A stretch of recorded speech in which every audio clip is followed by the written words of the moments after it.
नया फिर दिन हुआ,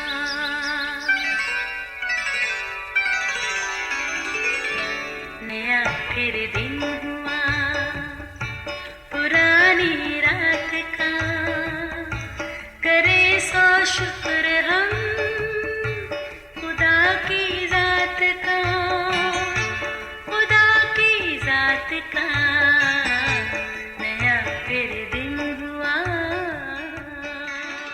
आज की आयत, बल्कि तुम्हारा कलाम हाँ हाँ या नहीं नहीं में हो, क्योंकि जो इससे ज़्यादा है वो बदी से है। मत्ती 5:37 आयत। अजीज़ो, इल्म हासिल करना हर ज़ी शऊर का फ़र्ज़ भी है और शौक़ भी। इल्म हासिल करना इसलिए भी ज़रूरी है ताकि तजर्बात और मुशाहदात की रोशनी में वज़ा करदा असूलों के मुताबिक हम अपनी ज़िंदगी को मुनज़्ज़म कर सकें, यूँ खुदा की अता करदा नेमत का भरपूर लुत्फ़ उठा सकें। महज इल्म सीखना बेमानी है जब तक हम उसको अमली ज़िंदगी में इस्तेमाल नहीं करते।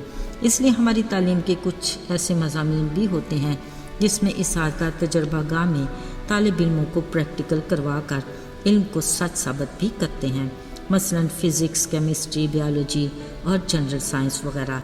इनमें से हर मज़मून में थ्योरी के साथ प्रैक्टिकल में भी पास होना ज़रूरी है।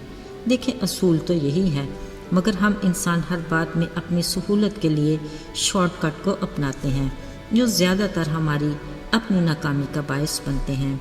अजीज़ो, जहाँ कहीं उस्ताद और शागिर्द का जिक्र आता है, हम उस कामयाब माहिर उस्ताद यीशु को कभी भी फरामोश नहीं कर सकते, जो न सिर्फ मजहबी बल्कि इखलाकी और तालीमी दर्स देने वाले उस्तादों के लिए बेहतरीन नमूना है। उन्होंने हमेशा आसपास की चीज़ों की तमसील देकर आम लोगों को बड़ी और पेचीदा बातों को भी समझा दिया, जिनको लोग घंटों सुनते और फिर बरमला इस बात का इकरार भी करते कि हमने ऐसी तालीम पहले कभी नहीं सुनी। इसमें हकीकत थी, क्योंकि मजहबी उस्ताद इन सादा मिजाज लोगों को डरा धमका कर शरीयत के पाबंद बनाते और ख़ुद को मज़हब के ठेकेदार जानकर शरीयत से मुबर्रा हो जाते। यीशु के तालीम देने के तरीक़ेकार से ख़ुद मजहबी लीडर भी हैरान होते और कहते, ये तो साहिब इख्तियार की तरह तालीम देता है, क्योंकि यीशु ने अपनी तालीम में महज थ्योरी पर जोर नहीं दिया था, बल्कि उनका फोकस प्रैक्टिकल पर भी होता था। इसलिए उन्होंने कहा, महज यीशु के पैरोकार बनने की आरजू करना काफ़ी नहीं, इसके लिए अमल की भी ज़रूरत है। जहाँ तक सच्चाई को साबित करने की ज़रूरत है, अपने अमल से साबित करो। यानी जो कोई मेरे पीछे आना चाहे, अपनी खुदी का इनकार करे, हर रोज़ सलीब उठाए और मेरे पीछे हो ले। अजीज़ो, आज यीशु की तालीम में बड़ा ज़रूरी दर्स था कि कभी झूठी कसम ना खाना, बिलाशुबा सच कड़वा सही, जिसको ना सिर्फ आसानी से बोला जाता है बल्कि इसका यकीन करना भी इंतहाई मुश्किल है।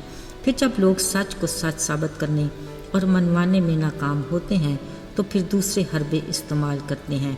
इसमें सबसे बेहतरीन हरबा कसम उठाना ही होता है।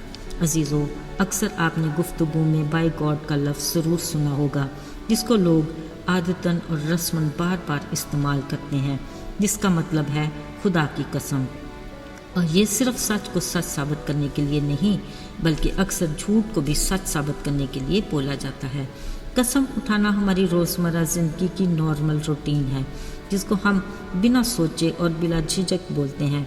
मगर खुदा के कलाम के मुताबिक कसम उठाना खाली खुदा की निगाह में नाकाबिल कबूल है, बल्कि इसकी सख्त मज़म्मत भी की गई है। इसके बारे में खुदा का फरमान है कि मैं तुमसे कहता हूँ कि बिल्कुल कसम ना उठाना, ना आसमान की क्योंकि वो खुदा का तख्त है, ना ज़मीन की क्योंकि वो उसके पाँव की चौकी है, ना यरूशलेम की क्योंकि वो बुजुर्ग बादशाह का शहर है, और ना ही अपने सर की कसम खाना क्योंकि तू एक बाल को भी सफ़ेद या स्याह नहीं कर सकता।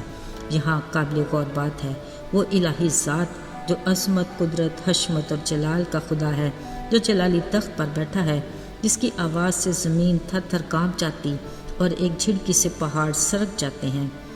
ज़रा सोचिए, हम सच को झूठ और झूठ को सच साबित करने के लिए उसके नाम की कसम खाना आसान है क्या?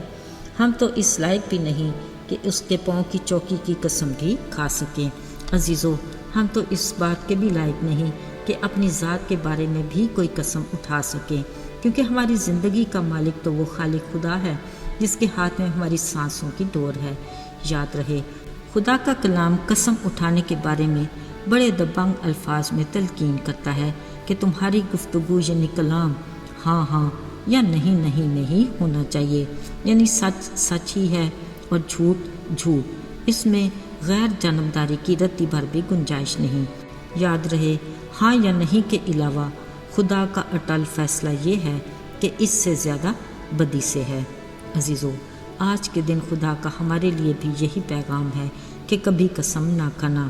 اگر ہماری روزمرہ زندگی میں قسم کھانا معمول ہے تو آج ہی اس بات کی اہمیت اور خدا کا فرمان جانتے اس سے کنارہ کشی کرنا ضرور ہے تاکہ ہم اپنی آج کی تازہ برکات کو حاصل کر سکیں۔ آئیے دعا کریں۔ زندہ جلالی آسمانی باپ، ہم تیرے حضور اپنے سروں کو جھکاتے اور تیری عظمت اور حشمت کا اقرار کرتے ہیں کہ آسمانوں اور زمینوں میں کوئی تجھ سا خدا نہیں۔ ہمیں ہر اس بات اور عادت سے رہائی بخش جو تجھے ناپسند ہے، تاکہ ہم تیری خوشنودی حاصل کر سکیں۔ یسوع کے مبارک اور جلالی نام میں آمین۔